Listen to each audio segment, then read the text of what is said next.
All right, everybody, welcome back to another episode of the Enough to Keep Going podcast.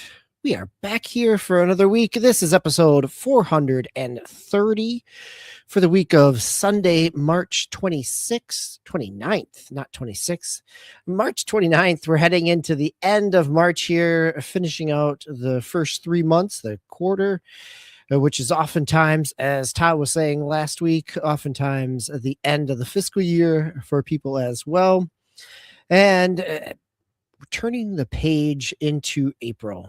And so we'll see as we look at the end of our podcast at the number of releases this week is relatively light compared to other weeks as we're kind of through the big push for the end of the fiscal year, end of the quarter, and just haven't quite got started yet with April. But that's a long way off. We've got another 90 minutes of plenty to talk about here on the Enough to Keep Going podcast. As we do every week, we'll hit you with some of the big games that we've been playing this week. Then we'll spend some time dissecting, discussing, analyzing some of the big news stories that stuck out to us this week. And then wrap us up with anything else that's been on our playlist that have occupied our time and our gaming energy over the course of the past week. As always, we're coming to you on Sunday evenings. Thank you for everybody who stops in and is chatting with us and commenting. And thank you to my wonderful co-hosts and partners here. Game Logic, thanks for joining us. Thanks for being here. Thanks for keeping everything running. And you're rocking a new mic, it looks like. I've had this one for a while. I may just not have podcasted from this workstation before. Okay. Moving things around. All right. Well, anything on your end before we head off into the rest of the show? No, nothing I can think of. Oh, okay. I haven't kept up with football this week, so I don't know what major trades or which I saw Mike Vrabel working one-on-one, hands-on with at least one of the linebackers, or maybe one of the linebackers at the combine to kind of assess. Yep. We get the talent-wise draft in Pittsburgh in a few weeks for the NFL. We've got just about the Final Four for men's basketball. NCAA is finalized. Women's basketball has 2 more games tomorrow night before the Final Four is there. And baseball season started up just this past week. So Henry Heck, thanks for being here. Glad for dropping in and sticking with us.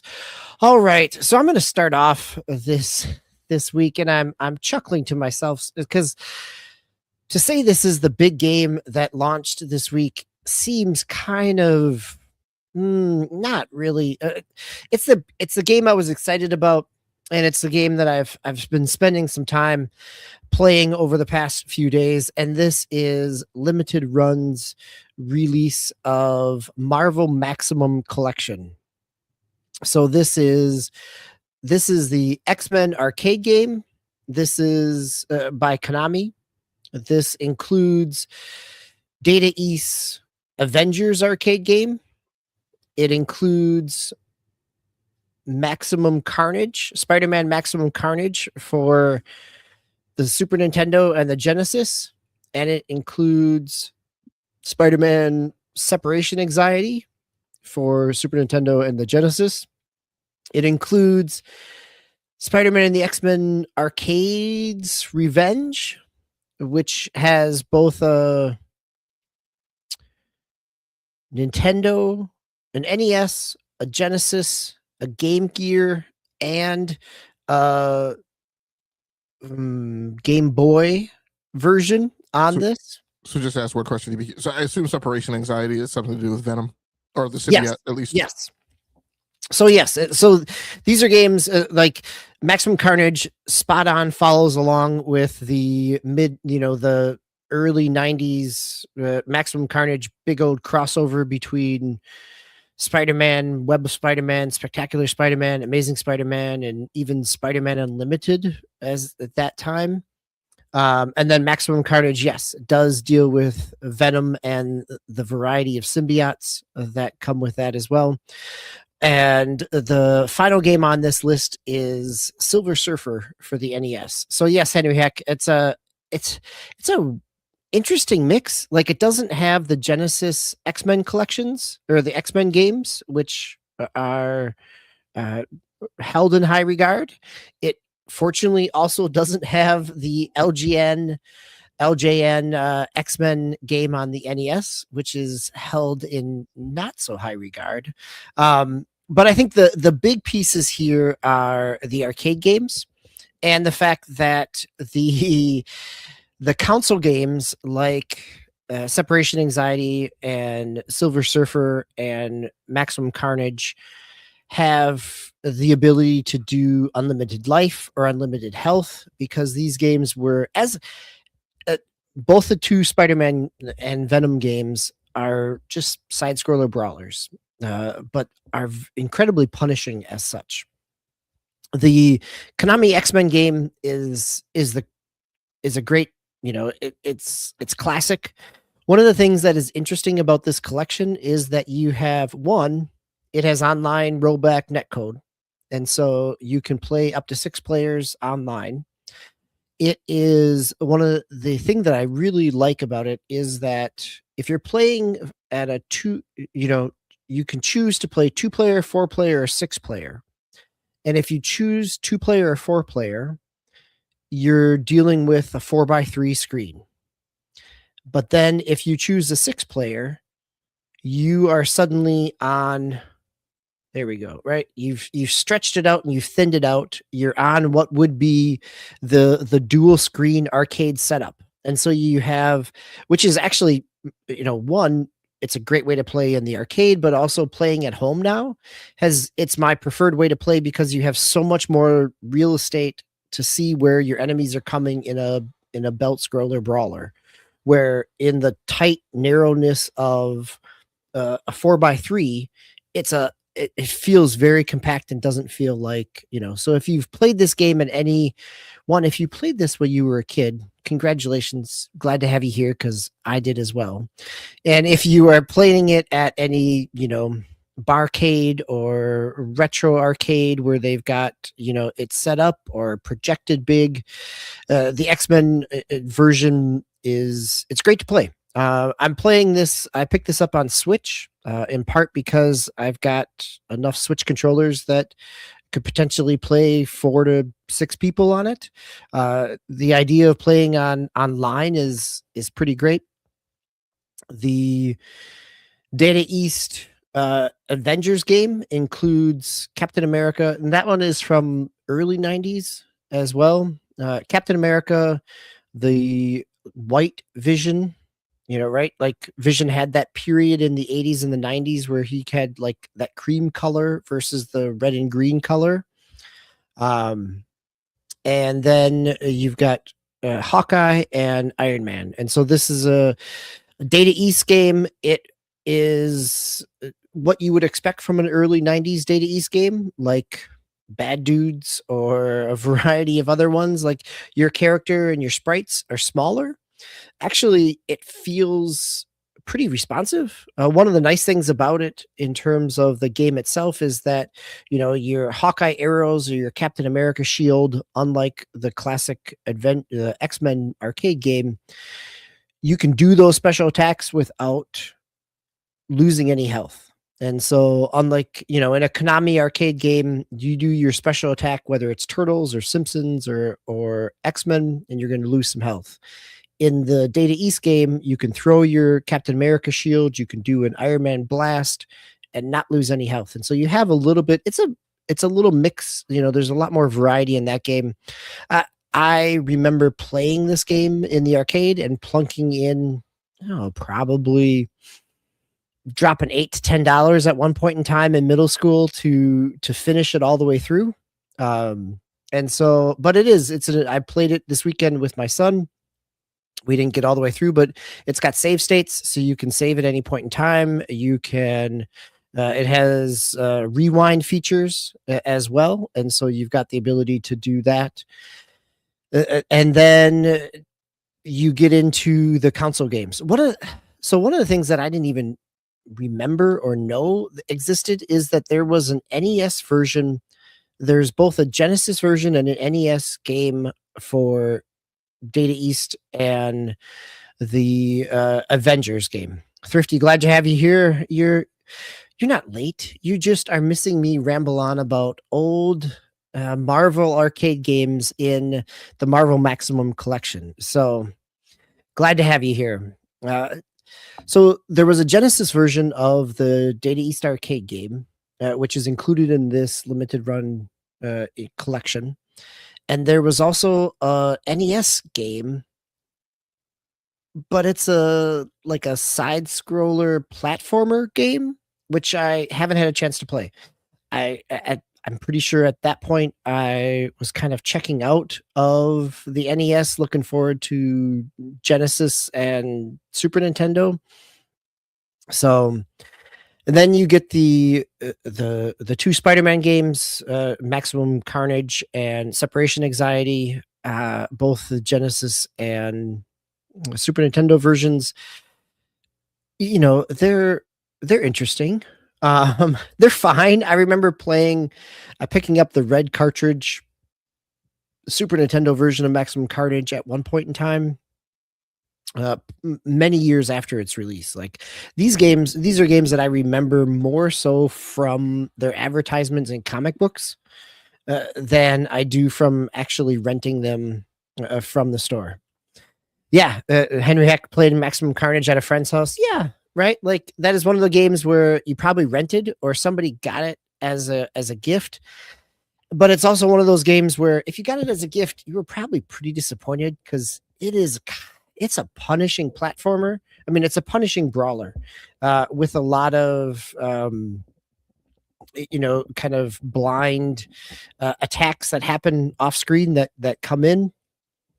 And it's also a single player game, which is crazy to think of Maximum Carnage with Spider-Man and Venom as a single player game. And that's where Separation Anxiety, corrects that, is that you have the ability to play Spider-Man and Venom from the get-go in a two-player, if you're part of the fun of a belt scroller beat 'em up is playing with multiple people. And so that does it there.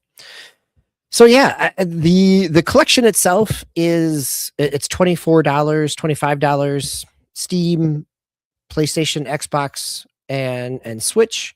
I picked it up on Switch. The Switch version is running at 60 frames per second for everything. So I was glad to see that. Actually, it was one of the things I was looking for before picking up the Switch version, was to see where its frame rate was. Given kind of the twitchy nature of beat 'em ups. The final game, the Arcade's Revenge, X-Men and Spider-Man it's a mixture of a variety of different levels, where each character has a different level, and it plays a little bit differently on each of the 4 platforms that are included here. Again, NES, Genesis, Game Gear, and Game Boy. And then the Silver Surfer game is basically a shmup where you are the Silver Surfer who, of course, in the comics just shoots cosmic rays out of his hands as you dodge a variety of things. Silver Surfer was a punishing game. I remember it. The nice thing here is that you have the ability of unlimited health or unlimited lives. And so they've done a nice job of adding in some cheat codes to make these games more accessible. I think really it is a question of if you have any nostalgia for these games or have an interest in kind of the history around them. There's a soundtrack collection included here. There's also some of this is not a Digital Eclipse release, so you're not getting kind of the video documentary aspects, but you do get digital archives of the game booklets. You get a selection of some of the advertisements that were coming in, and that's really where the nostalgia hit me. Is I was able to see that very specific kind of comic book dimension, right? The tall, narrow comic book style versus a magazine style of some of these advertisements that I can remember as a kid. And so it's been fun to kind of play around with. If I think about it in terms of how much money I've put into these games over the years in arcades, spending $25 to own them doesn't seem too bad. You know, if you don't have a whole lot of nostalgia or attachment to the Marvel properties, I think this is something you wait for a sale.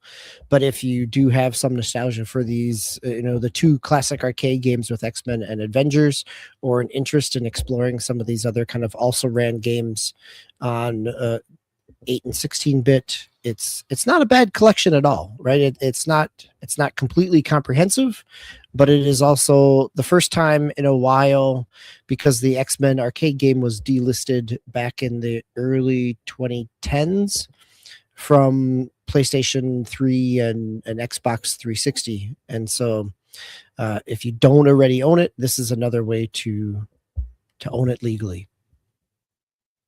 I think I've pretty much exhausted this list here in terms of what's on it and what else is there. Game Logic, you look like you were keeping yourself plenty busy making sure everything on the back end was up and running, but I wanted to see if we are relatively around, we have similar kind of generational experiences. Do you have any history with these games? I don't think so, DBQ. And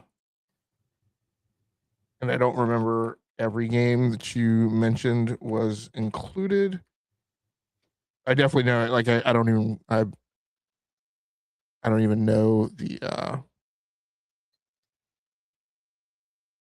the separation anxiety one, which is why I needed to ask the question. Sure. Yep. I guess I did play the X-Men arcade game. I presume there were several, so it's hard remembering, because I think I played this was not Children of the Atom. It's tough. No, it's not Children of the Atom. Okay. This is the kind of belt scroller, very much in like the Teenage Mutant Ninja Turtles. Right. Okay. Minds. Okay. Yep. Yeah, I'm pretty sure I played this one. I'm pretty sure I played Captain America and the Avengers. That's so weird. I don't remember it being called Captain America and the Avengers. I just think of it as Avengers. Yeah. That's how I remember it too. But maybe the cabinet was rebranded at some point in time. Yeah, I did not play Maximum Carnage, Separation Anxiety, Spider-Man X-Men Arcade's Revenge, or definitely not Silver Surfer. No.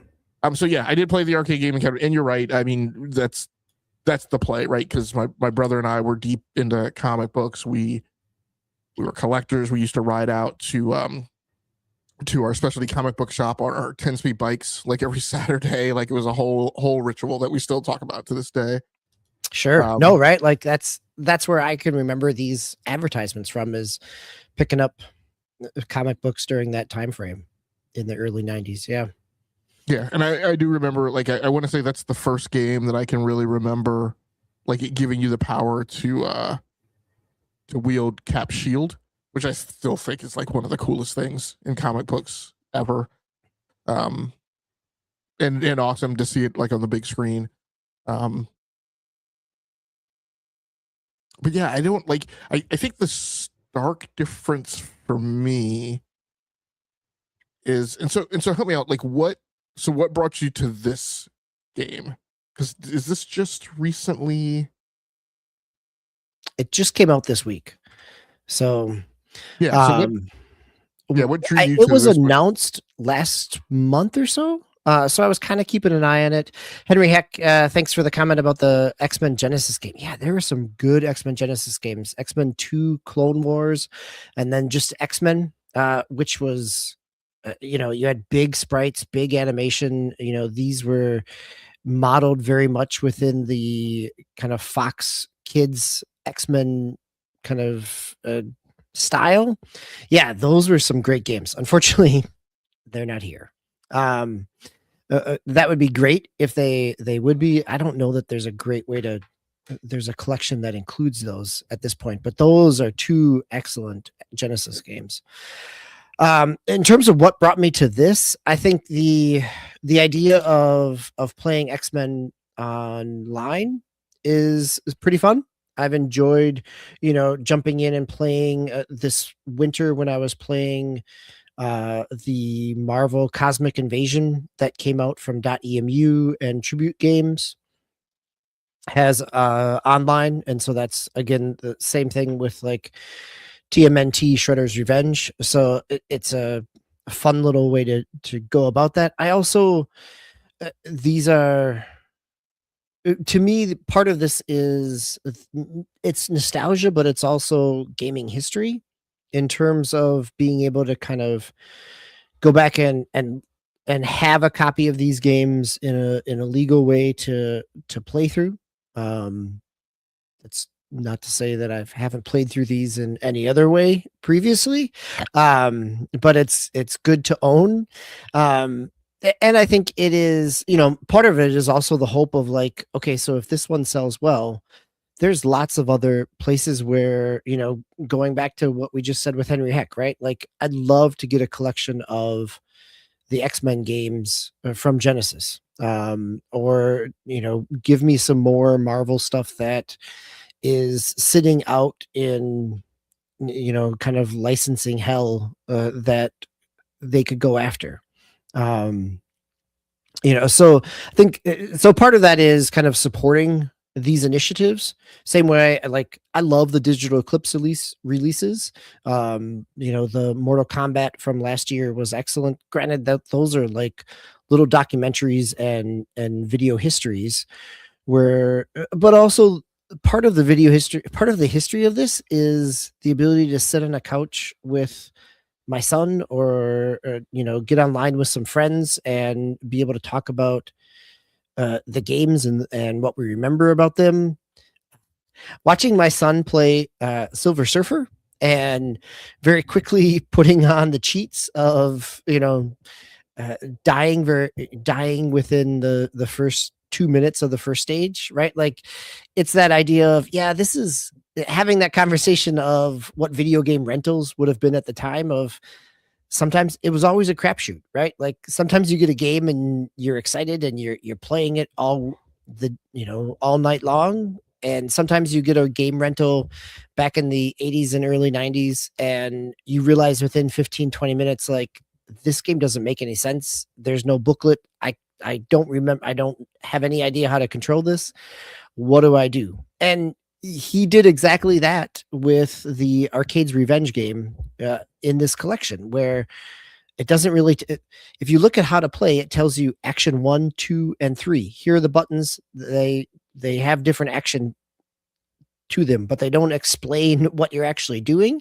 And so, within 10 minutes, he had kind of figured out that first level. And so there's a piece of that of like, okay, understanding and seeing the history around it is also something that I appreciate and enjoy. So that's where it kind of it falls on kind of my radar. All right. Well, should we jump from 30 years ago to this current year and this current week as we move into some headlines? So, back in the day, like, I don't know, let's say 5, 6 years ago, you would expect that as consoles got older, consoles got cheaper. But that has not been the reality, both within Microsoft and Xbox, and also within PlayStation. And this week, one of the big stories here, and this one that Game Logic has up, is from Video Games Chronicle, from Andy Robinson over at Video Games Chronicle from the 27th of March, that PlayStation has, they have confirmed that there is an increase for PlayStation 5 and also for PlayStation Portable. And so we get increases for PlayStation 5, PlayStation 5 Digital Edition, and PlayStation 5 Pro. So the PlayStation 5 with the disc is going up to $649. The digital edition is going up to $599. Again, we're talking US. In the UK, it's going up £90. In Europe, it's going up 100 euros.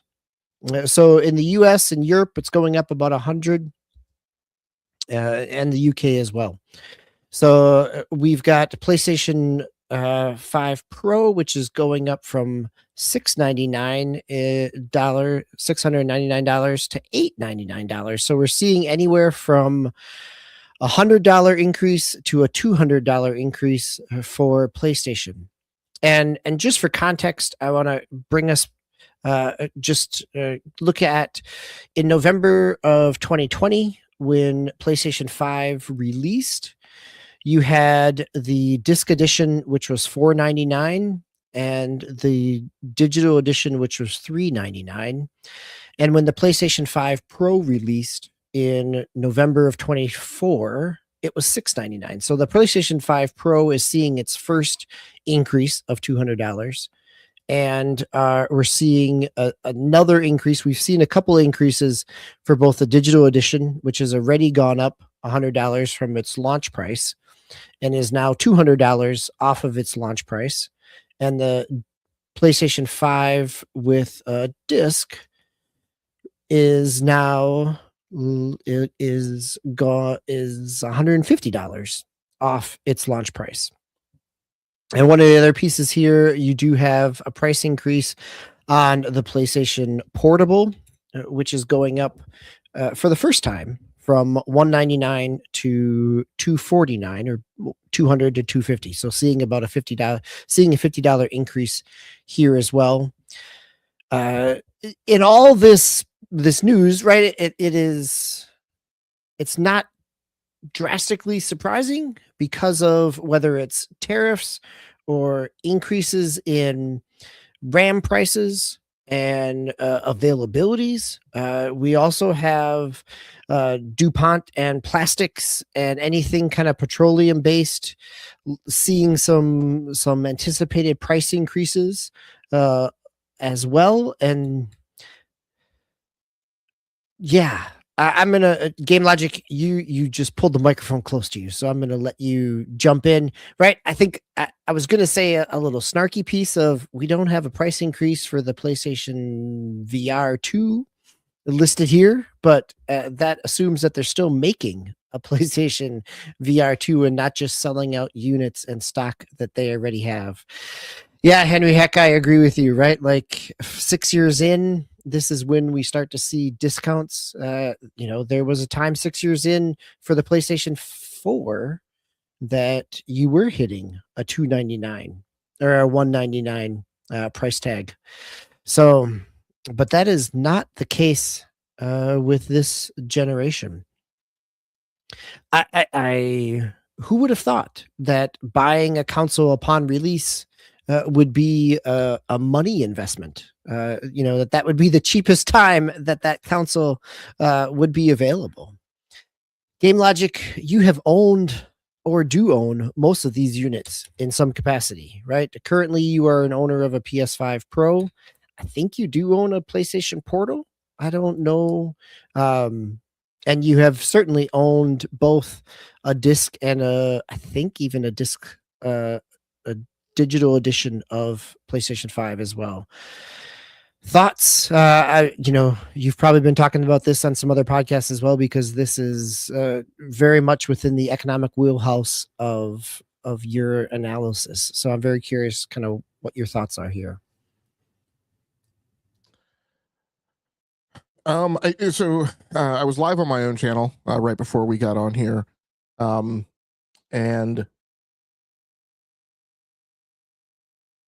I have to say my interpretation of the reality is that it largely doesn't matter. right? Like these prices have gone up, and it's the final domino. Like I would throw Switch 2 in there as well, because the Switch 2 price came in higher than we would have hoped, right? Sure. It still has the potential to go up. Yeah. Yes. And we've got Steam Machine coming. We are eventually going to get a refresh of the Steam Deck, which will probably be more expensive. And so I think a lot of the YouTube space has pounced on this opportunity to make a lot of,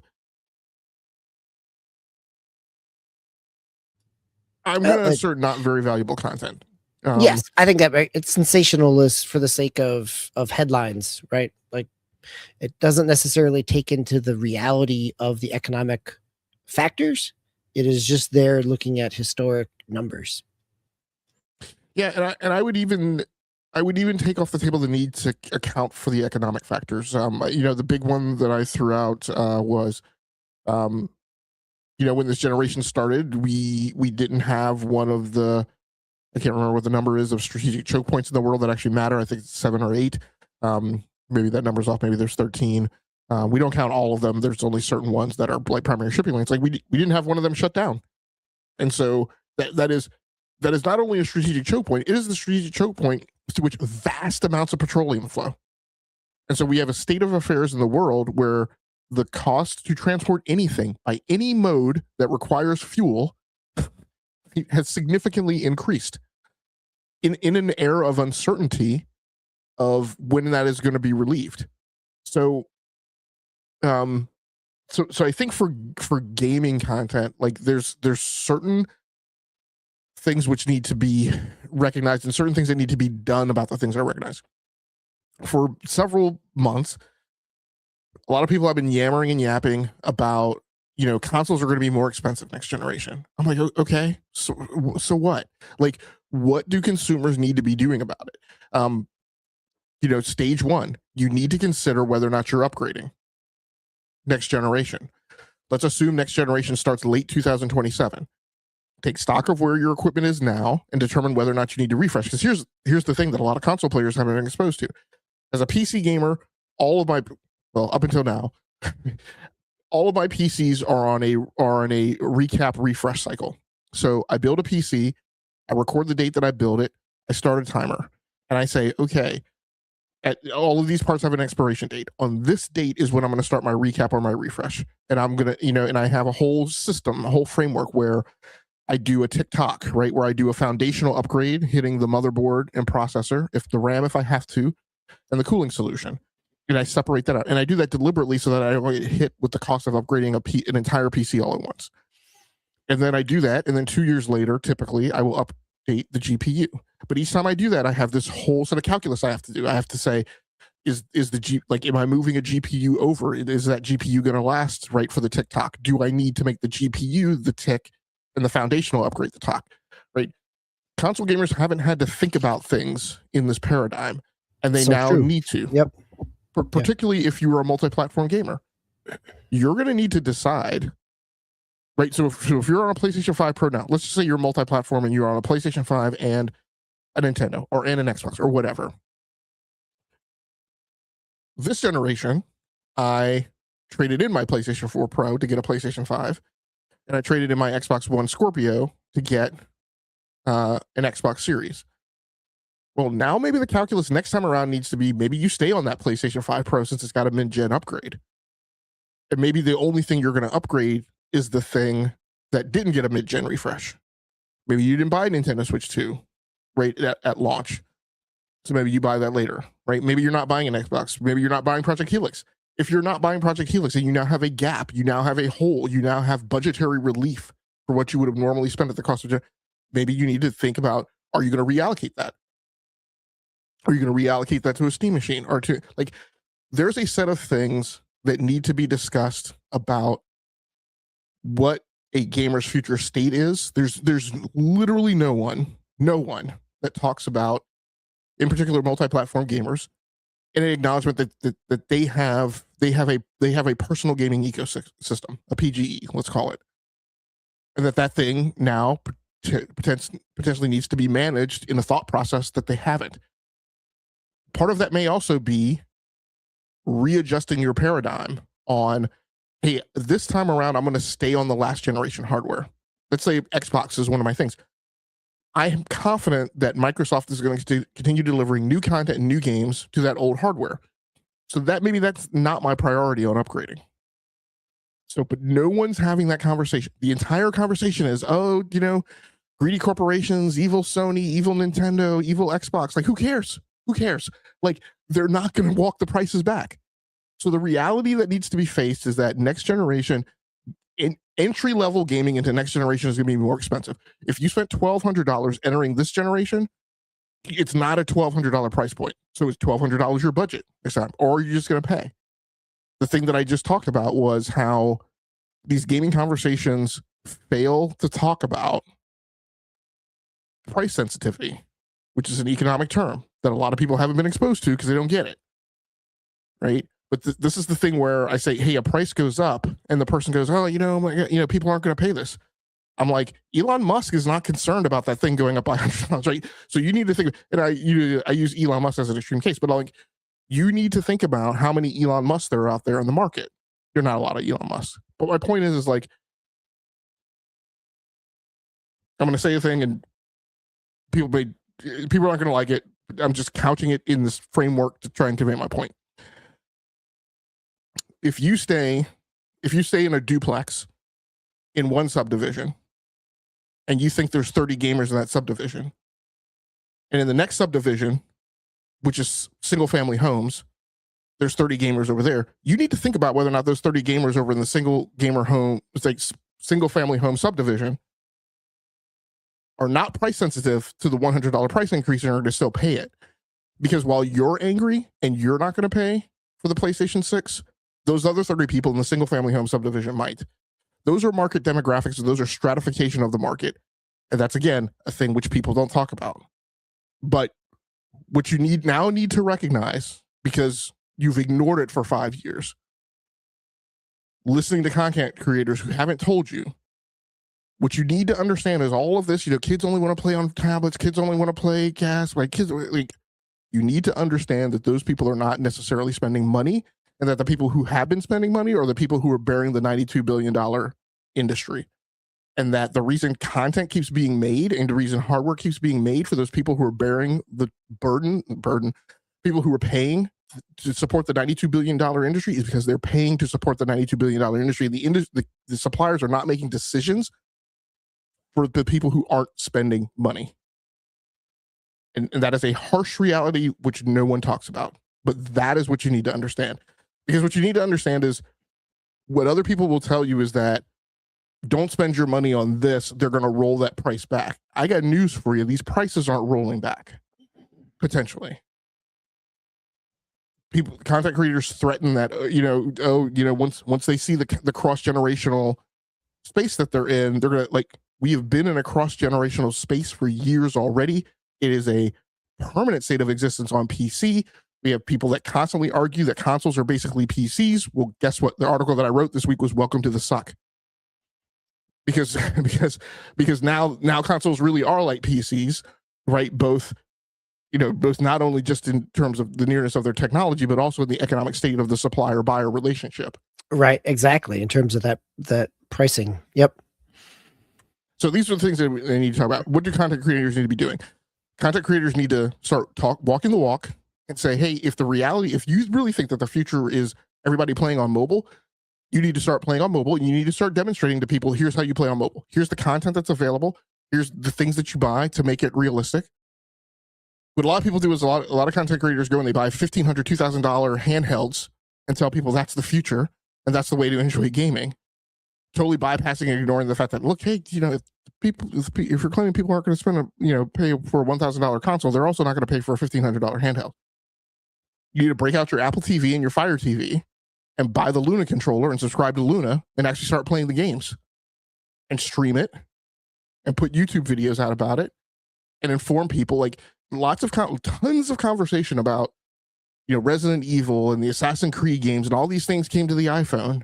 Not a peep from anybody actually demonstrating it and playing it and showing people this was the experience. Well, what we did talk about, what we had to talk about was that those games didn't sell. disproving the notion that that's where everybody wanted to play, in my opinion. So walk the walk, like buy the next playground, see if it's actually worth its salt. People are going to be on old hardware, but all the content creators are on new hardware. Right? So guess what? Probably needs to be some people walking back into a GameStop and buying old hardware and showing people what the viability and what the future is going to look like if they have to stay on that old hardware. So, like I said, I think there's a large, chunky conversation that should have been had this week, but instead, all of the content that was made was about evil corporations. And the last part of my sermon is going to be, once again, I probably said it 30,000 times, right? Greedy corporations are, yes, corporations are greedy. The entity of the corporation is greedy because in a capitalist market, that is an inherent part of the formula. And the thing I just said in my last YouTube video was, people in luxury markets do not charge fair prices. Fair prices is what farmers charge for commodities, for pork bellies. That's where fair prices exist, because the only product differentiation is price. That's why it's a commodity.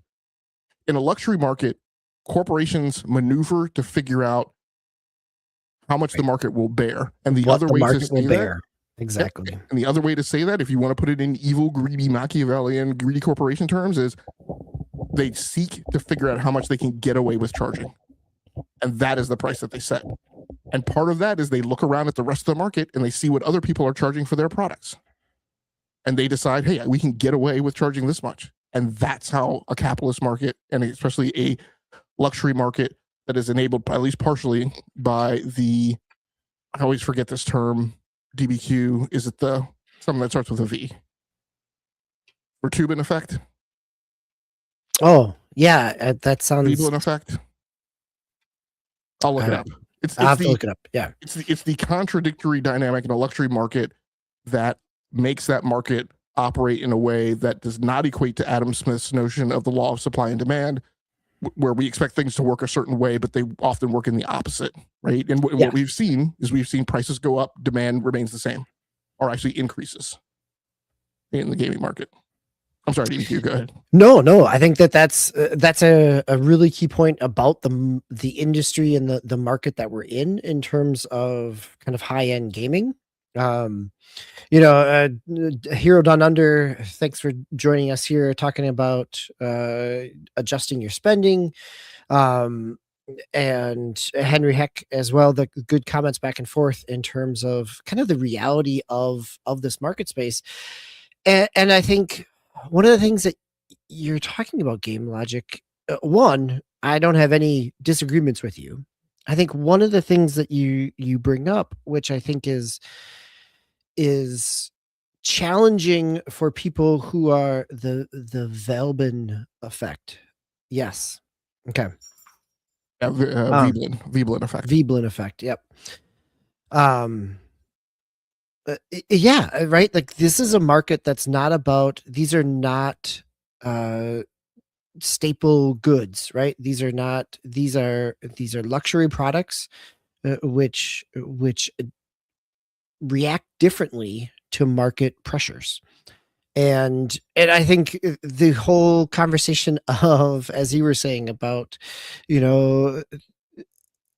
video production and influencers and content creators, that it's a false reality that, I mean, for so many reasons, it's a false reality that they're putting out there, right? It's a false reality because it is supported and propped up by the number of views rather than any type of factual influence. But also it's a false reality of, if you are trying to stay on the bleeding cutting edge has always been pricey. And it has only gotten more pricey, especially if you're on PC. And now consoles are realizing that as well, right? As you were saying, there's been plenty of years where getting a high-end graphics card has not dropped in price. right? We have saw that, it's doubled, tripled in some cases. I talked about it. I apologize. I know some of you guys are in the chat who were here before. The GTX 1070 launched at an MSRP of $379, and the Founders Edition was $445. The RTX 5070, the base 5070, not the 5070 Ti, the 5070 is $550 MSRP. And then you talk about going to the Ti. It's $799 MSRP, but you aren't finding that on the retail market for less than like $999. Now there was a dip in the November-December timeframe, but those prices have gone back up. You might find it cheaper, but even still, the MSRP is $799. Yep. Well, and it just makes me think of, a few months ago when there were the NVIDIA rumors that they were going to re-release the 3090 or, the 30 series, because just production on the 50 series was incredibly hard to find outside of. Yeah. So this is, I think I really am interested to see what this does for the next cycle of games, right? The next yes, people will probably hang on to their, as Hero Down Under is talking about, right? Hanging on to your PS5 Pro. That and as Microsoft itself was talking about during GDC in terms of games being backwards compatible. Like, there's plenty of things that you can play on the console that you own, and there will be a number of things that will be released across generation. I think it will be interesting to see, there's been plenty of conversation about that with this generation, that it took a number of years for people to feel like PS5 only releases were finally kind of happening, right? We saw God of War Ragnarok and Horizon Forbidden West and Ghost of Tsushima, to be cross-generation. So it'll be interesting to see what that looks like, if that gets stretched out even further now. And again, this is just the current generation of consoles. We haven't even hit what PlayStation and Microsoft and Valve Steam machines are. We haven't even seen what those prices are going to be for the real generational jump. Yeah, and the last thing I'll say is, so I think when people hear, me go through that, and I screwed up because I didn't say this in the last, it said up to a little extent in the last video, but not I didn't pound the table hard enough, is people hear me say those things that are harsh realities, and first of all, they make this mistake, which I did address, is they talk about it as justification. I'm like, causality is not justification. Those are two different things. Just like we talk about in data engineering, correlation is not causality, right? This is not me saying I don't care that you feel bad that you won't be able to afford the next thing, because I've been priced out of markets. I used to be a brand new car, American muscle car. Like, my final down select on car choice was who has the biggest engine, and I did not buy inexpensive vehicles. But in current future state, that's not me. Right? There's a very skinny, limited amount of manufacturer vehicles that I'm willing to buy, and they tend to go by the names Honda, Volvo, or Subaru, and they are not the most expensive vehicles on the market. They're designed to get me from where I live to where I work and back. Period. I don't care about how I look when I'm driving them. I don't care about looking cool when I step out of the car. Like, that economy for me has changed. I've been priced out of the iPad Pro market. I think I've talked about that on here. Like a few years ago, the prices on iPad Pro went up, and I can't afford a Pro, from a person who was an early adopter of the 13-inch iPad before they really started calling it the Pro. So now I use an iPad Air. That is the budget SKU available from Apple, and so I've had to readjust my taste. So my point of these things that I say is not to say screw your feelings, suck it up, Buttercup. It's there's no crying in baseball. It's not time to feel bad. What I'm saying is 2 + 2 = 4. There's no point in you being mad about the number 4, right? You could feel bad. The number 4 maybe is a sad number, right? but you need to figure out, right, how to make 4 + 2 = 6, or 4 - 2 go back to 2, right? Whatever it is, whatever your decision making is, you need to get about the business of making informed decisions. And the most important thing is for you to be informed, not to be duped, not to be Pied Piper down to the riverside like a pack of rats, right? But to actually learn the information, know the information, understand the economy, understand demographics, price sensitivity, buyer stratification, understand when other people are buying things that you aren't, so that you don't bamboozle and convince yourself that suppliers are headed for some train wreck and some inflection point where they're going to backtrack and reverse their decision, when that's not the reality. The actual reality is you need to start adjusting your way of thinking and thinking about what is your new paradigm. Because the pain comes when you sit around for years, and life is short. It kind of flabbergasts me that some people sit around for 5-10 years waiting for things to change in the gaming market. Doesn't make sense to me.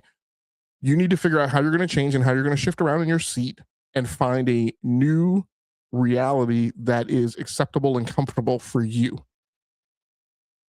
instead of yelling and screaming, thinking that the yelling and screaming is going to lead to change. Because what you should have learned over the last 5 years is that the things that, I'm just going to put certain people in a corner for the things that they commonly talk about, the things that you've been yelling and screaming about are going to change. They have not changed. And in fact, suppliers are making the exact opposite decisions that a lot of people told you they were going to make. So if you've wasted 5 years, then you probably need to get about the business of figuring out what your new paradigm is would be my suggestion. Well, I think that the reality there is we all can't be the newest, latest, best, right? Like the challenge of trying to keep up, with each other or whoever you follow is an unrealistic reality of, as somebody who, this is the first generation, or the last 2 generations have been the only generations where I've owned multiple consoles. Like because I'm finally in a financial space that I was able to do that. For every generation prior to that, I needed to make a choice. And that choice didn't necessitate jumping on a fanboy bandwagon to downplay the other one. It was an economic choice. It was and sometimes those choices even then needed to last until the first discount happened.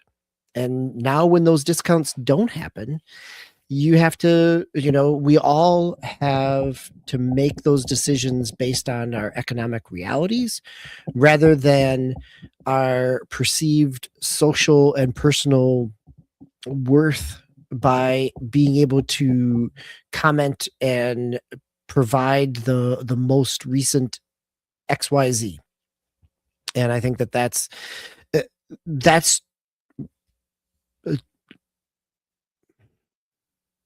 that is a challenging reality for some people. But it is not it's not a negative. It is you will be in a better, healthier spot if you make choices based on what you can financially afford versus based on what you want.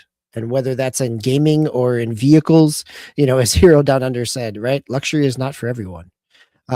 Whether that is high-end bottles of wine or your $10 to $15 bottle of wine that is going to make it on the same end, right? Like this is now part of games are now in that luxury industry.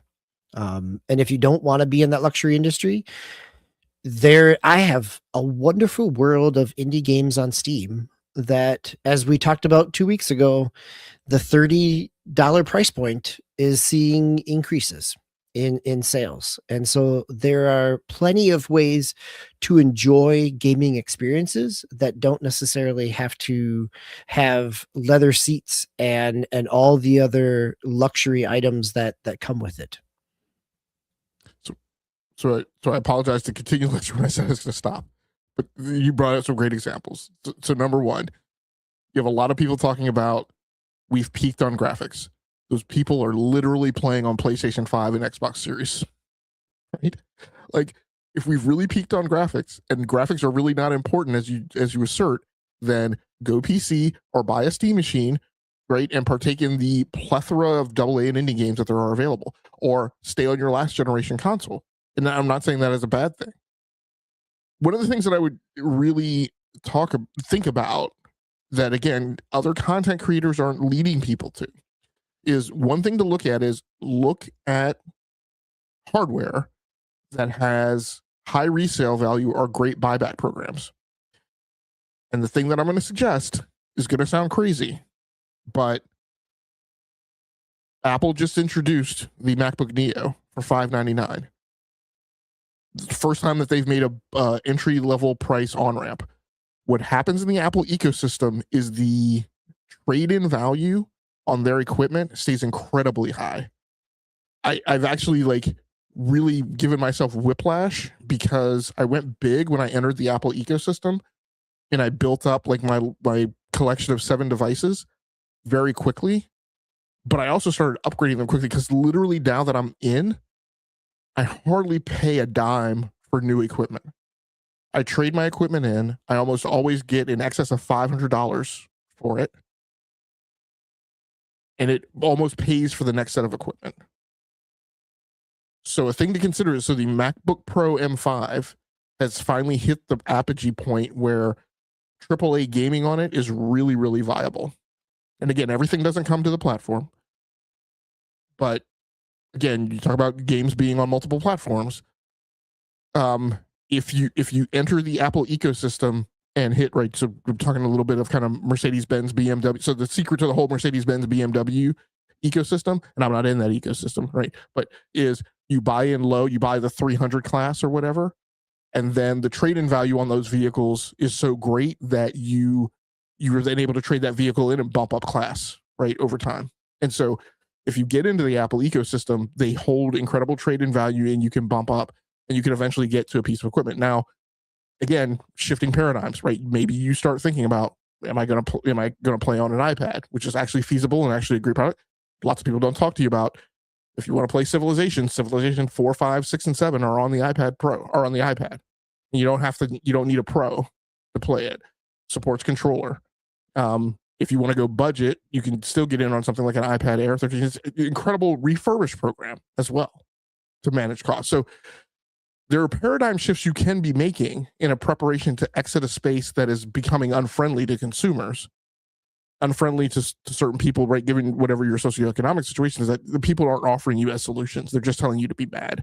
You need to start thinking about planning alternative solutions is really where you need to go. Sorry, go ahead. No, I think these are important conversations. They're valuable conversations within the reality that we're faced with, right? Like, this is not the same paradigm from 10, 20, 30 years ago of, finding a 5 to 7 year console that's now at the $199 or $99 price point. Like, that's not the model that we're in. Well, any other thoughts here, Game Logic? Otherwise, let's go on to our next news story, because this is another price point and model where it is challenging as well for different reasons. So another week, another layoff story. Last week we were talking about 100 and some people at Red Storm Games. This week we are talking about over 1,000 people at Epic Games. And actually, this number is even higher than 1,000, right? It is 1,000 Epic employees, but when they talk about some of the ways that they're also saving money I'll jump into that. Some of the ways that they're saving money is by cost savings in contracting, which is also jobs, just not necessarily full-time employment jobs or Epic jobs, but contract jobs. So Epic, this was announced on March 24th in a note to staff coming from Epic CEO Tim Sweeney, making this layoff together with $500 million identified in cost savings around contracting, marketing, and closing some open roles, which are also jobs, just not being, not filling jobs, will in order to see cost savings.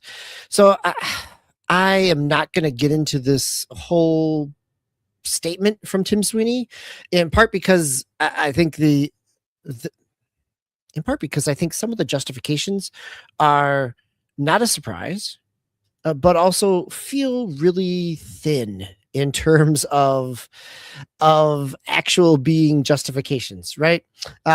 So in a note to staff, puts us in a more stable spot, that looking at the actual document, some of the challenges we're facing are industry wide. I'm using my snarky, sarcastic tone here, right? Slower growth. Yes, when we looked at the Newzoo reports from the other week, that yes, Fortnite did have slower growth. Guess what? It's still growth, just not at the CEO level that they were maybe hoping at. Weaker spending and tougher economic costs. Current consoles selling less than last generation. I don't know that that's so. In order to weather these challenges, like some of our challenges are unique to Epic. Yes, they are, and like lawsuits against Google and Apple are unique to Epic. You know, they don't necessarily name it in the same way, but they say we've had challenging. Let's see here. Being the industry vanguard, we've taken a lot of bullets in a battle which is only in the early days of paying off, which is a nice way of saying we had a lot of legal challenges that are finally bringing us back into those marketplaces.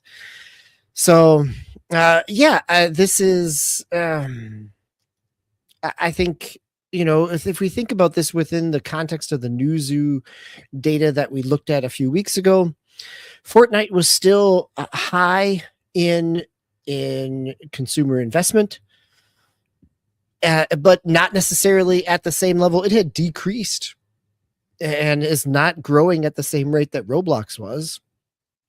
We've seen through, yes, Hero Down Under, right? Like it was a difficult battle to pick within those legal battles.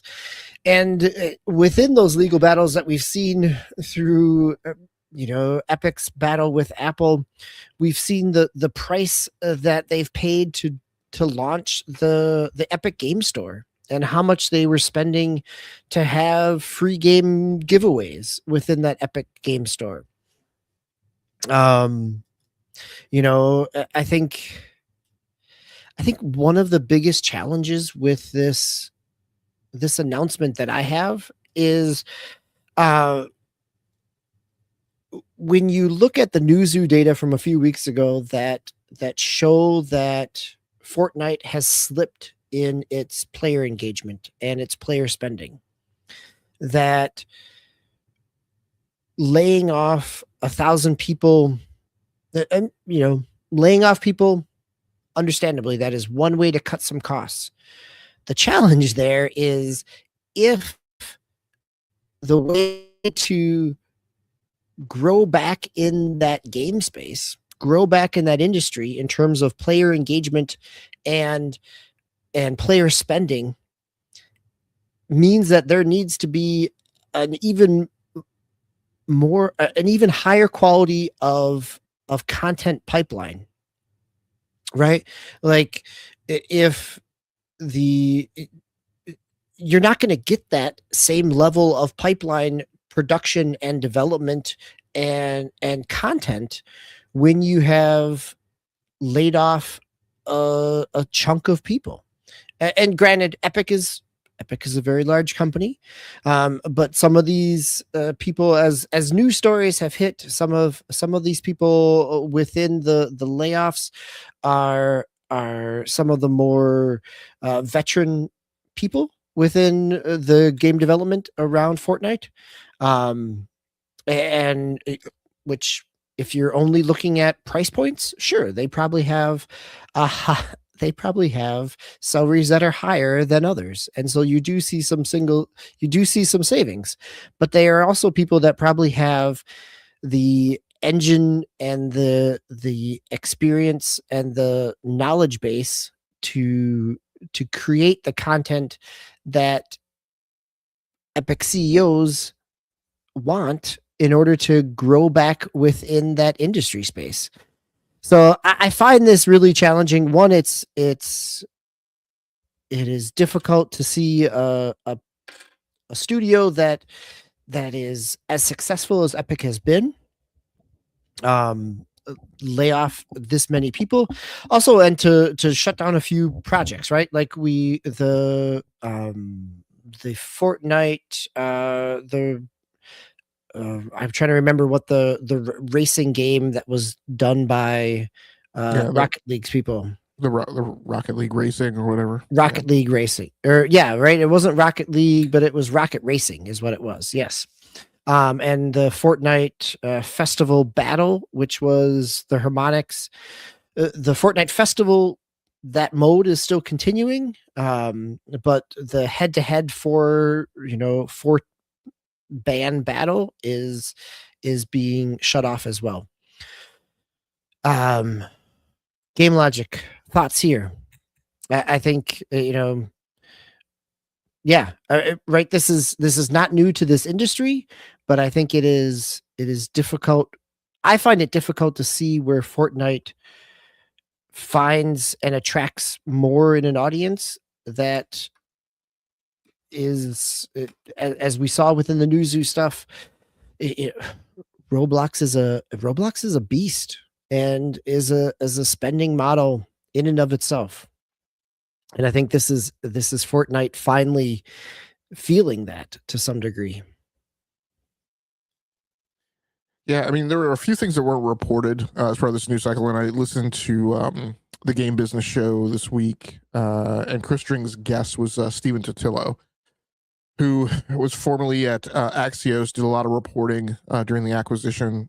Probably, arguably, I think the only reporting that I felt was level-headed and even-handed, and fair and unbiased. Yeah, Totillo's been great all through the years, like all the way back to MTV News when he was there with video games back in the aughts.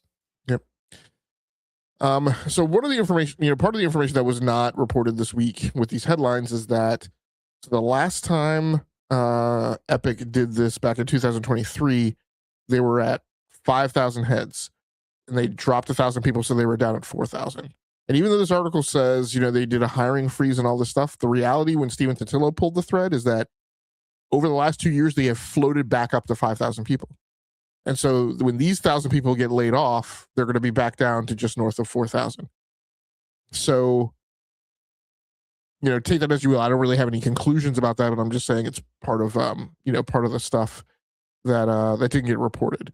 The other thing that has gone on is that part of their creative model is very I would say almost ephemeral. Like I think it portends a little bit of what's going to go on. They leveraged a huge amount of effort to stand up this Bart Simpson Island or whatever as part of one of their creative metaverse plays. And then they tore it down in like a month. It was part of, I think, and I don't know because I don't play Fortnite regularly. I think it was part of a Fortnite season. It lasted for a short period of time. I guess it was an LTE or LTM. And then they got rid of it. Now that's content that they've built, so it's totally up to them to bring it back. But I think they're starting to get into these cycles where these metaverse plays are maybe not holding people's attention for as long.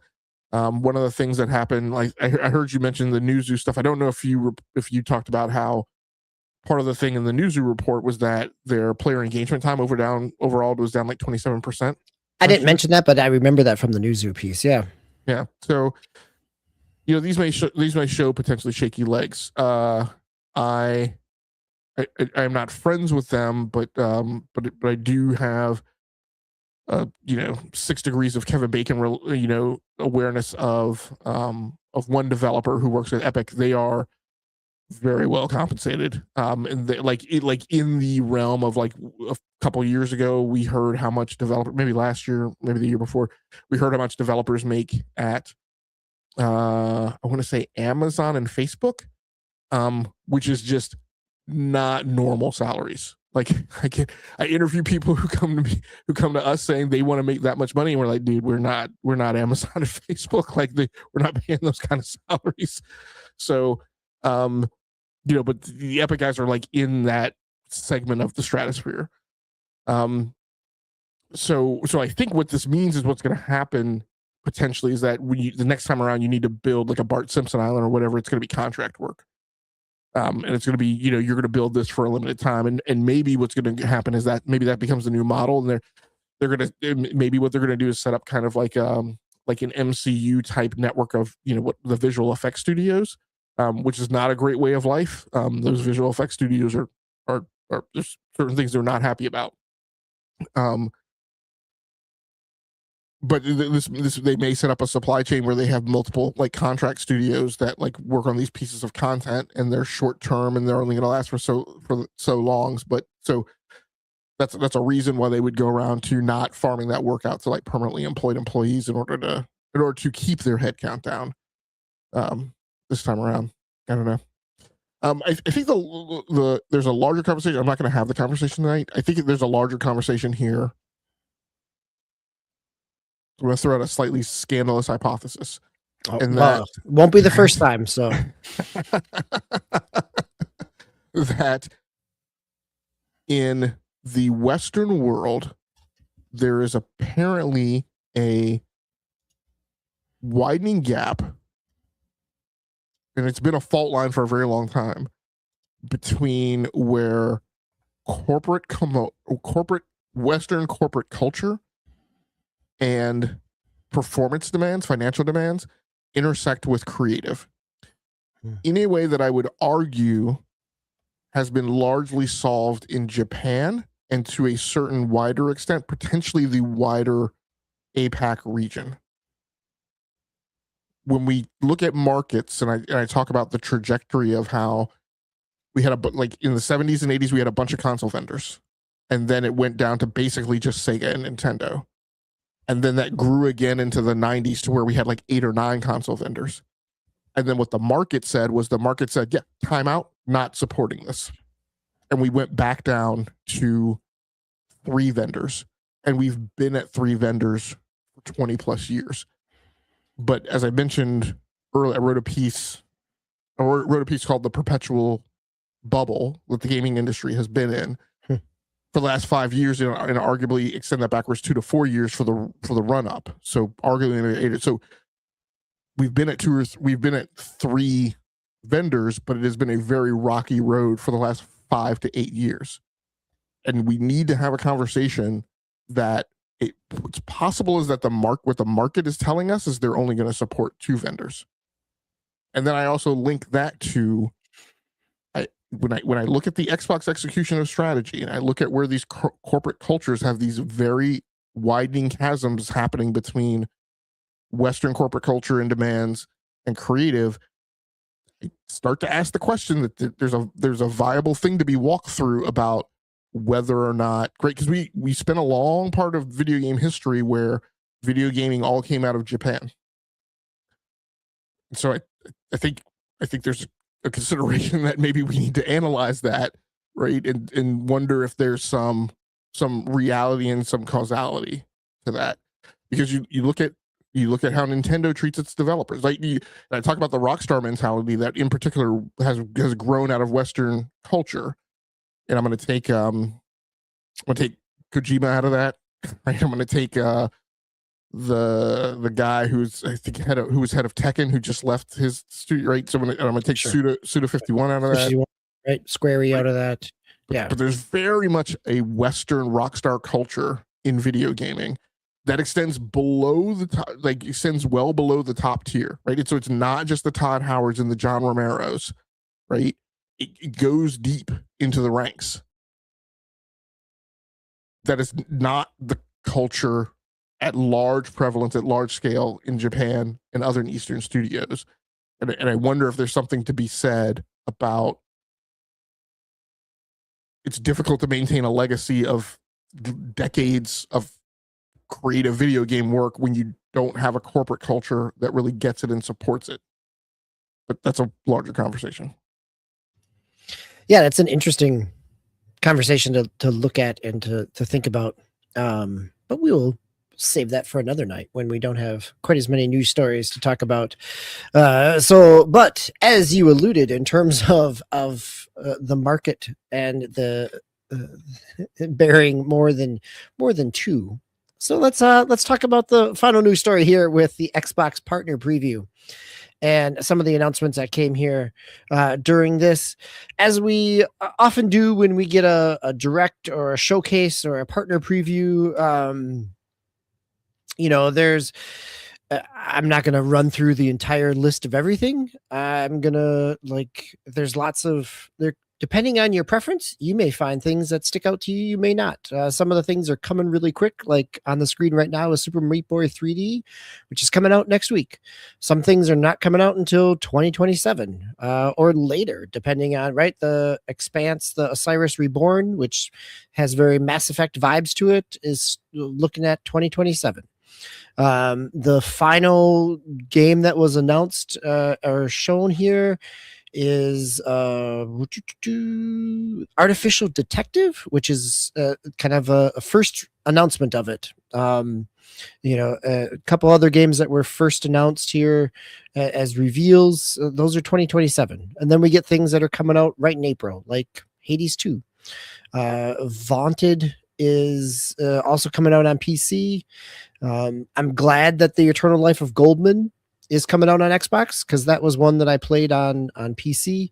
A platformer, kind of action platformer, a little bit of DuckTales in there, beautiful art style. But there's a demo out on Xbox right now, and it's also coming to Game Pass. So Game Logic, anything here that stood out to you that was either a surprise or you're pleased to see? It seemed like a nice variety of things, right? You got Bluey, and then right after Bluey, you get Stalker 2 and a DLC. So it is trying to provide some breadth and not necessarily one certain segment or the other. Anything that caught your attention?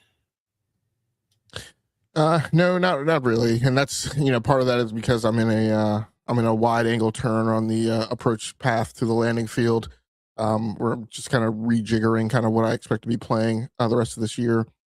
So I really didn't watch this. I will say I did hear and kind of paid attention to, well, first of all, from a gaming perspective, I hear lots of good things about people and the way they feel about the Expanse. So that's good to hear. Disappointed to hear it's 2027. I heard a lot of the chatter about a lot of these games were 2027 dates, and I was kind of like, okay, that gives me less of a reason to need to watch it. I do want to say I heard a lot of discussion that this was not a good partner direct, and kind of as I've been scrolling through here and talking and and listening to you, there were lots of like, why would they do this, blah blah blah, like it wasn't a good showing. I did not hear anyone mention that, reminder, this is the 25th anniversary, and they have a showcase in June, probably unannounced, granted, but probably definitely absolutely without question a showcase in June. This is probably to flush the presentation pipeline so that they have a slate for June where they can show mostly the 25th anniversary stuff. Yeah, I think that this feels like and it was, right? It's a staggering variety, like a sampling of lots of different things. Like, it is not something. It comes at the end of a fiscal year, and in a direct in a partner preview. Not because these are big name titles, that these are portfolio fillers. These are things that are sampling of a variety of genres and styles to give you something else to look forward to, whether you're playing on PC or playing on Xbox. And some of these, are day and date Game Pass, and some of these are things that are going to launch on PlayStation 5 just as they will on Xbox. And so yeah, go ahead. That one aspect was also the biggest surprise to me, is that I feel pretty confident that if you look back over the last few shows, showcases, developer directs, presentation, whatever you want to call them, right? They've been different smattering of shows at different scale. I want to say, first of all, in years past, it was basically that everything shown on this stage is coming to Game Pass. I'm pretty sure there was at least one show that did that. Then, usually that's their June showcase. Yep. And then the other thing that's definitely happened within the last couple of shows is everything here is play anywhere. It was startlingly surprising to me to see the slide that not everything that was shown on the show is coming to Game Pass. Like it's maybe a 60-70% hit rate of stuff so that to me sort of signals potentially a shift in what's being presented on the platform. And that so Game Pass has been receding into the background for a while now. It got superseded by Play Anywhere, being the foot stomp and the emphasis of presentations.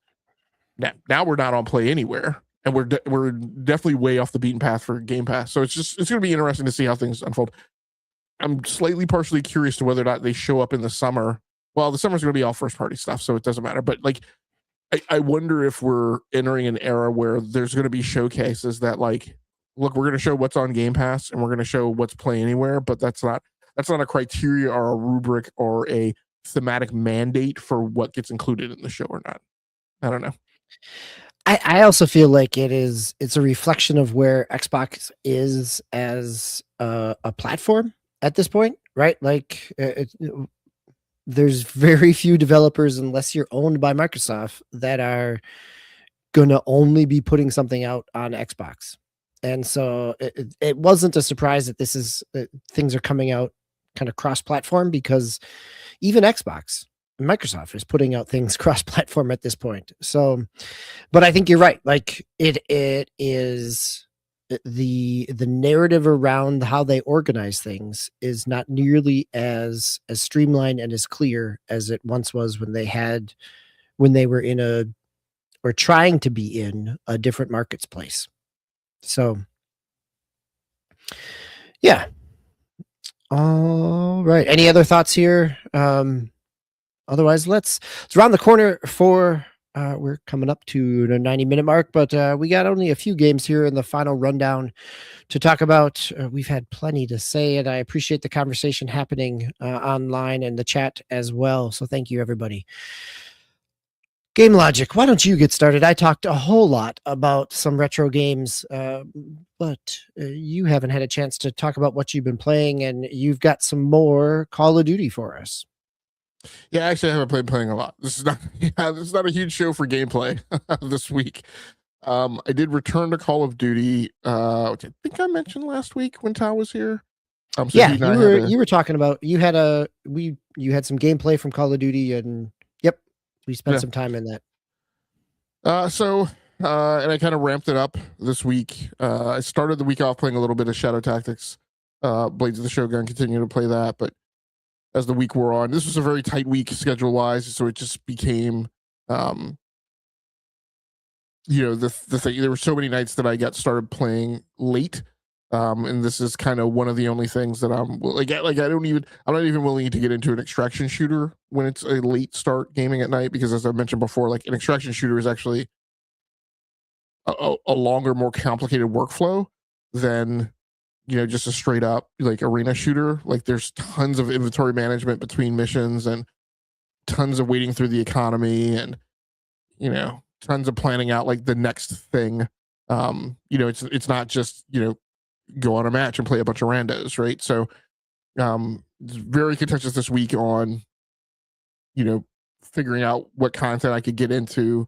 And what I continue to like about Call of Duty is I can just pop on at 11 o'clock at night, and if I only want to play 3 matches, I can only play 3 matches and I can go to bed.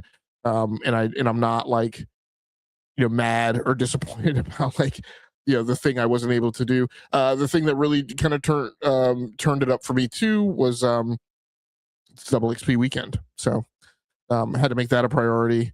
And there's 5 or 6 days left in the season. I mean, I'm not obsessed with season completion because I got started so late after the long layoff. But the season ends, I think, on Wednesday. I think the new season goes live on Thursday. I was a little disappointed to not see stuff seeding in the background It's usually 4 or 5 days out from season start. I guess technically we're 5 days out still. You will start seeing like downloads occurring, just when you have the launcher open, of them just starting to kind of slow feed the upcoming content so that, they're not dropping like a 50 gigabyte patch on people. I assume we'll start seeing that tomorrow. So I'm probably at the point now where I will just turn a gaming PC on, and just leave it up so that with the Blizzard launcher, with the Battle.net launcher open, so I can start receiving the new content seed here shortly. But some really good matches, some very lucky ones.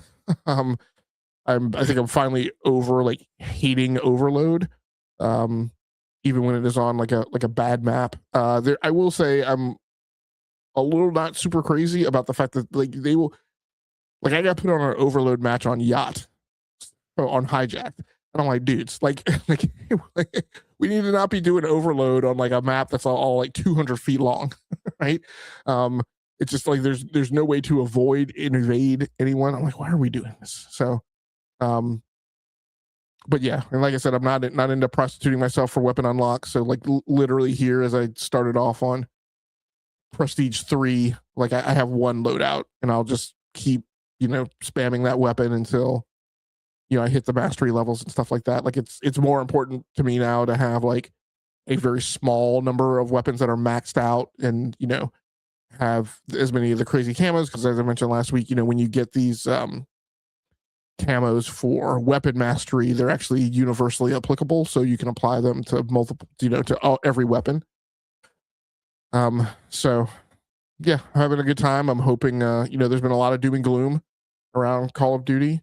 I've finally gotten over like hating the wall running and wall bouncing. I am now very much like Spider-Man. Sometimes when I pop and run up on somebody like out of nowhere, I've had some crazy escapes by, it's a little Fortnite-ish almost when I talk about how, when we had the build mode in Fortnite, I mean, we still have the build mode, but like the rare occasion when I do play Fortnite, I play no build. In Fortnite, you kind of learn this muscle memory that like when you start getting pipped and you don't know where you're getting pipped from, your muscle memory becomes, my immediate reaction is to start building, not to traverse, but just as a defensive wall, right? Just to create some structure between you and who's ever shooting at you, right? And so now I'm getting into this muscle memory where my immediate reaction if I roll around the corner on somebody, in past years you would porpoise dive, you would slide. Now my instinct is to pull a Spider-Man on the wall, and often, I had several encounters today where I like ping pong like 3 times. Sometimes would still get killed because I haven't learned to really shoot well while I'm doing that. But it's kind of hilarious that like you run into a person and your time to alive is still an extra like 5 seconds after that encounter because you're wall bouncing around everywhere. So, but yeah, it's been a fun time, surprisingly, after my dislike of some of the match dynamics. But yeah, I've gotten back to it, and I'm rolling okay with it now. Nice. When's the anticipated schedule for the next season? You were saying like starts on Thursday. Okay. Yeah. Nice. All right. Well, Nate is not here in the chat, but I am back with another game that I finished. So, this past week I finished Final Fantasy III, the Pixel Remaster. So, Final Fantasy III is, I don't need to spend a whole lot of time talking about it because it's a 30-40-year-old game at this point, depending on right. Maybe not quite that, but so it's in the late 80s. It was one of the final ones for the NES. Only came out in America and the aughts with the DS version, and then you get the Android version that comes out, and now the Pixel Remaster version. So the Pixel Remaster version, one of the things I played through the DS version back when it was originally released on the DS Lite back in 2007, 2008, probably somewhere around there. One of the things that it does differently, the Pixel Remaster versus the 3D one, is that in the 3D one, as you level up certain jobs, you can carry over some of those skills from job to job. Here, it is not the same in the original release. But it's the kind of first iteration of the job system in terms of that goes on to then be Final Fantasy V and Final Fantasy Tactics and Bravely Default. And it goes through a number of job systems, and it's enjoyable. And it is the more enjoyable Final Fantasy experience that I had this week, because I also played a little bit of Final Fantasy Dissidia Dualim, or Dissidia Dualim Final Fantasy, whatever kind of crazy Square Enix naming. And this is Dissidia is the kind of Final Fantasy fighting game that has started on PSP and then had a PlayStation 4 release, and now had one mobile release, which was shut down a few years ago, and now just released on mobile as well. And this is a mobile fighting game of 3v3, and it's got plenty of gacha mechanics for your Final Fantasy characters, who could be in their game version of their costume or in their kind of casual version of their costume, depending on how much money you want to drop on gacha pulls. I played it for 2 days and deleted it off my phone. But I am always interested in what Dissidia does, because I really enjoyed the fighting game mechanics of the first two PlayStation or PSP games back in the aughts, where you're kind of, you have, and this has some of that in terms of the way that the fighting mechanics work and the different kind of brave, you're breaking meters and then you can deal damage. But it is also a mobile gacha game with plenty of microtransaction hooks. So that's enough to say about that as well. So, all right, that takes us to the end of our agenda. Not a whole lot releasing this week here at the end of March, as I said at the top of the hour, with the end of a quarter or the end of a fiscal year and the beginning of April. Kind of splitting the week here. One of the games announced there was demos for a little while on PC, but the Super Meat Boy 3D game is coming at the end of this month. I don't see a whole lot of other big kind of notable releases coming out this week as well. Game Logic, anything else on your radar coming into the week, or any other kind of closing thoughts before we wrap it up for the week? No, I mean, I think I even took a advanced look out into the month of April, and and I didn't really, I shouldn't say that. I thought I saw 3 games that were on my radar. Pragmata, and I can't remember the other 2 right off the top of my head right now, but it'll get busier towards the end of the month. But I don't know that there's a whole lot coming this month. Yeah, I've got volume, but I think there are some big titles. Yeah, there's some big titles. I think there's also some interesting indie games coming out over the next couple of weeks as well. Some of them are going to be out on Game Pass, and so a couple of rhythm games that are coming out.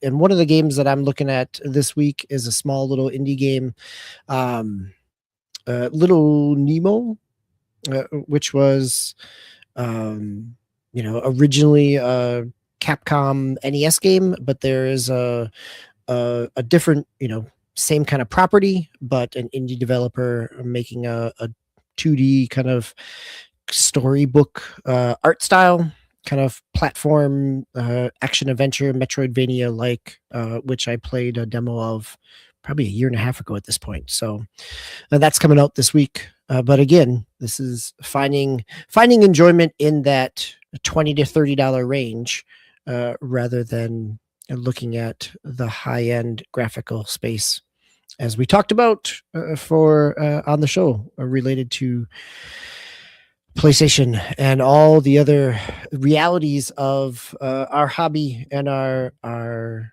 pastime, and how we invest money and where we spend that and what capacity we all have in that, and how that differs.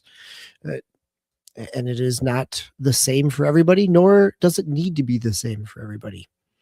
So lots of great discussion tonight. Yeah. Yeah, and it's a thing to consider about, again, like a very important thing that needs to be thought about is where and if you're going to continue spending money building up a digital library.